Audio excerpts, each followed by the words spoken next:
வணக்கம். நான் உங்கள்கிட்ட இருந்தேன். இப்போ என்னென்னு பார்த்தீங்கன்னா, என் சொந்தக்காரங்க ரொம்ப நெருங்கின அவங்களாம் சொன்னாங்க, திமுகவை எதிர்த்து போடாத, அவங்க தப்பே செஞ்சாலும் அவங்க ஆளுங்க அராஜகமான ஆளுங்க, கொலை செய்ய கூட பயப்பட மாட்டாங்க அப்படின்னு சொல்லி தான் என்னை வேணான்னு சொல்லி கட்டுப்படுத்தி வச்சுருந்தாங்க.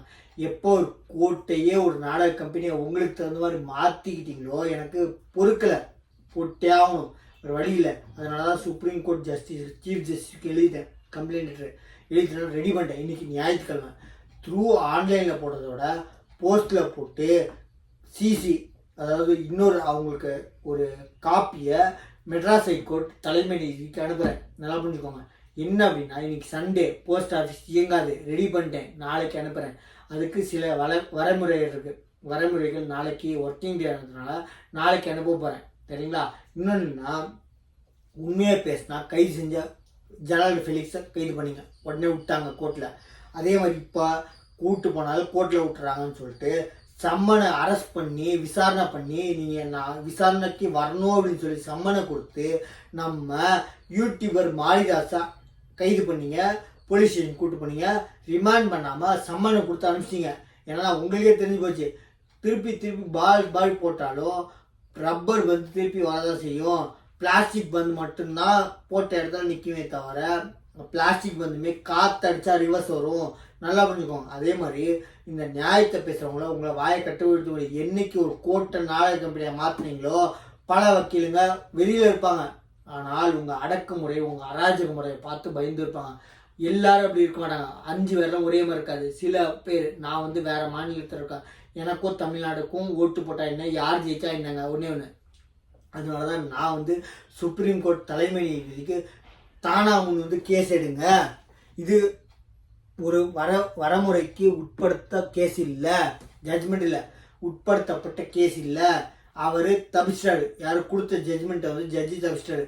வரமுறைக்கு உட்பட்டு ஹைகோர்ட்டோட பவரை யூஸ் பண்ணி கொடுக்குறேன்னு தப்பிச்சிட்டாரு. மாட்ட பொருள் திமுக. ஏன்னா ஒரு நாடக கம்பெனியை கோர்ட்டை மாற்றிருக்கீங்க. கடைசியாக ஒரு சாமானிய நம்பி வர இடம் வந்து கோர்ட்டு. அதே நாடக கம்பெனியாக மாற்றினா நாளைக்கு அதை நம்பிக்கை தன்மை போயிடும். அதனால தான் சொல்கிறேன், சுப்ரீம் கோர்ட்டு போகிறேன். சுப்ரீம் கோர்ட்டில் உங்கள் பாஷாலாம் பலிக்காது. நாளைக்கு அனுப்புகிறேன், சரிங்களா? காப்பி டு நம்ம மெட்ராஸ் ஹைகோர்ட் தலைமை நீதிபதி. இது வந்து சீக்கிரமாக போயிடும். டெல்லிக்கு போகிறது 3 நாள் ஆகும், சரிங்களா? போஸ்ட்டில் அனுப்புறது, ஸ்பீட் போஸ்ட்டில் அனுப்பிச்சாலுமே 3 நாள் ஆகும். ஆனால் 2வது நாளே மெட்ராஸ் ஹைகோர்ட் போயிடும். ஆனால் இது எப்படி ஆகுதுன்னு தெரியல. நாளைக்கு என்ன மாதிரி உள்ட்டாகுதுன்னு உங்களுக்கு தெரியல. நாளைக்கு என்னை கேட்க மாட்டாங்க, நீ விசாரணைக்கு தான் கூடுவாங்க. உனக்கு என்ன சம்மந்தம்னா, நான் தமிழ்நாட்டில் பிறந்தா இன்னமும் ஓட்டு உரிமை இருக்குது. ஆனால் சர்வீஸ் வந்து கர்நாடகாவில் செட்டில் ஆகிட்டேன், கர்நாடகாவில் தான் கோர்ட்டுக்கு போயிட்டுருக்கேன், சரிங்களா?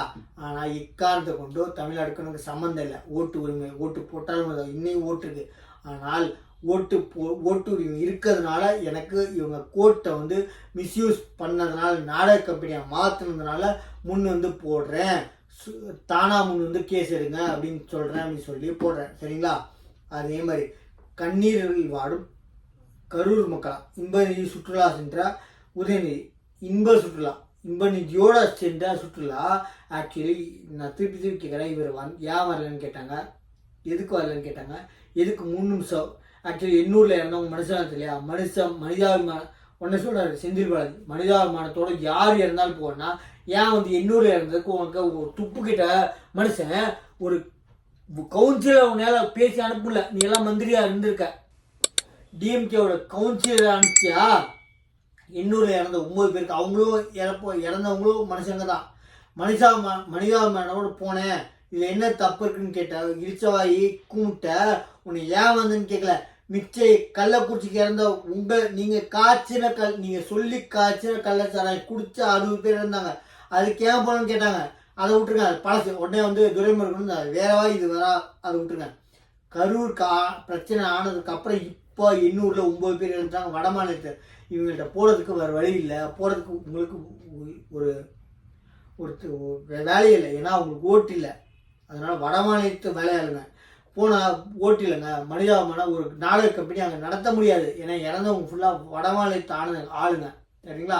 அதனால நான் கேட்குறேன், செந்தில் பாலத்துக்கு வெளிப்படையாக கேட்குறேன், துணைசிங்க்கு வெளிப்படையாக கேட்குறேன், நாடக கம்பெனி அங்கே நடத்த முடியாது, ஏன்னா அவங்களுக்கு ஓட்டு இல்லை, ஒரே ஒரு காரணத்துக்காக போகலைங்கிற இதை வந்து பகிரமாக குற்றச்சாட்டாக.